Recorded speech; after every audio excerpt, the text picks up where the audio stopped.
আসসালামু আলাইকুম। আজকের দিনের সব থেকে বড় ব্রেকিং নিউজ, এনওসি পেয়েছে মুস্তাফিজুর রহমান, অর্থাৎ দিল্লি ক্যাপিটালসের হয়ে খেলার জন্য মুস্তাফিজের আর কোনো বাধা থাকলো না। এক সপ্তাহের জন্য এনওসি দিয়েছে বিসিবি। এটা আশ্চর্যজনক ব্যাপার।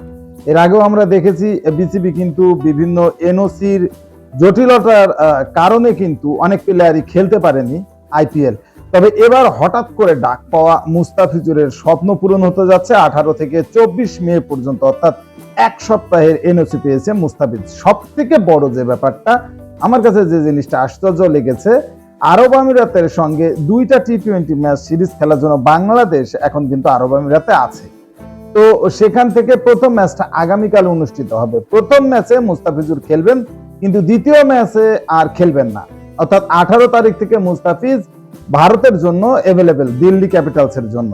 এই জায়গাটা আসলে অনেক আশ্চর্য লেগেছে আমার, যে আন্তর্জাতিক ম্যাচ থাকা সত্ত্বেও মুস্তাফিজকে আসলে তারা ছেড়ে দিয়েছে। তবে আইপিএল এ মুস্তাফিজুরের 24 মের পরে আর থাকার কোনো সুযোগ নেই, কারণ পরবর্তীতেই পাকিস্তানের সাথে টি-20 সিরিজ আছে। 5টা ম্যাচের টি-20 সিরিজ, এবং সেই সিরিজটাতে মুস্তাফিজুর অ্যাভেলেবেল থাকবেন, যার কারণে আসলে ওই 3 ম্যাচের জন্য এনওসি পেয়েছে। এবং এই 3 ম্যাচের এনওসিটাও অনেক গুরুত্বপূর্ণ দিল্লি ক্যাপিটালসের জন্য, কারণ তাদের রবিন লিগের যে ম্যাচ, সেই ম্যাচে আর বাকি আছে 3টে ম্যাচে। আইপিএল এ এখন পর্যন্ত দিল্লি ক্যাপিটালসের অবস্থান নাম্বার 5, অর্থাৎ 11 ম্যাচে তারা 13 পয়েন্ট নিয়ে 5 নাম্বার পজিশনে আছে।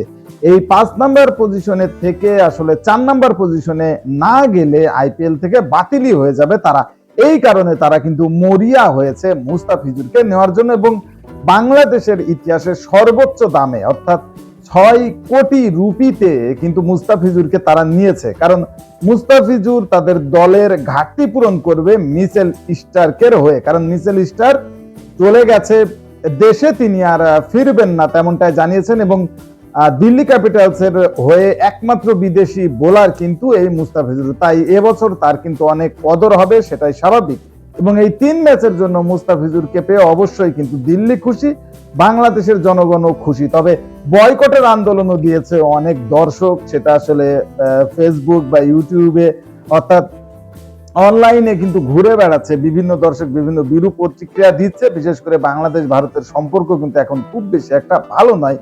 এই কারণে এর আগেও মুস্তাফিজুর দিল্লির 2বার খেলেছে পরপর, 22 এবং 23 সালে, এবং সেই 2বারে কিন্তু দিল্লি ক্যাপিটালসের হয়ে 10 ম্যাচ খেলে 9টা উইকেট কিন্তু মুস্তাফিজুর নিয়েছে। তবে এবার মুস্তাফিজুরকে নেওয়ার যে ডিমান্ড, সেটা আসলে মুস্তাফিজুর পূরণ করতে পারবে কিনা সেটা জানার জন্য আমাদের আর কয়েকটা দিন অপেক্ষা করতে হবে। কারণ দিল্লির 3টা ম্যাচ বাকি আছে। 3টা ম্যাচে 3টাতে জিততে পারলে সব থেকে বেশি ভালো, কারণ তাহলে তারা 4 নাম্বার পজিশনটা ধরে রাখতে পারবে, এবং 4 নাম্বার পজিশন ধরে রাখতে পারলে আসলে পরবর্তীতে তারা চ্যাম্পিয়ন হওয়ার দৌড়ে থাকবে। এবং দিল্লি যদি আসলে সত্যি চ্যাম্পিয়নের দৌড়ে থাকে, সেক্ষেত্রে কিন্তু মুস্তাফিজুরের আর কিছু করার থাকবে না। কারণ এই প্রাইমারি লেভেলের রবিন লিগের যে 3টা ম্যাচ বাকি আছে দিল্লির, এই 3টা ম্যাচ পর্যন্তই আসলে এনওসি পেয়েছে মুস্তাফিজুর।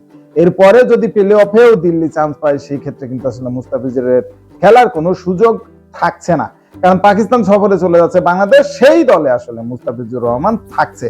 তবে মূল যে ব্যাপার, যেটা দেখার বিষয়, যেটা বলছিলাম, যে দিল্লি যেটা চাহিদা করে মুস্তাফিজকে নিচ্ছে, সেই চাহিদা মুস্তাফিজ আসলে পূরণ করতে পারে কিনা সেটা দেখার বিষয়। এবং বাংলাদেশের সমর্থকদের জন্য অনেক বড় সুসংবাদ এটা, কারণ তারা কিন্তু এবার আইপিএল দেখেনি, অনেকেই আছে আইপিএল দেখেনি। এবার মুস্তাফিজুরের জন্য অবশ্যই তারা আইপিএল মুখী হবে, এবং বিশেষ করে দিল্লি ক্যাপিটালসকে তারা সাপোর্ট দেবে। মুস্তাফিজুরের হঠাৎ করে আইপিএল এর অন্তর্ভুক্তিটা কেমন লেগেছে কমেন্টসে জানান। স্পোর্টসের সর্বশেষ আপডেট জানতে স্পোর্টস চ্যানেলটি এক্ষুনি সাবস্ক্রাইব করে বেল আইকন বাজিয়ে।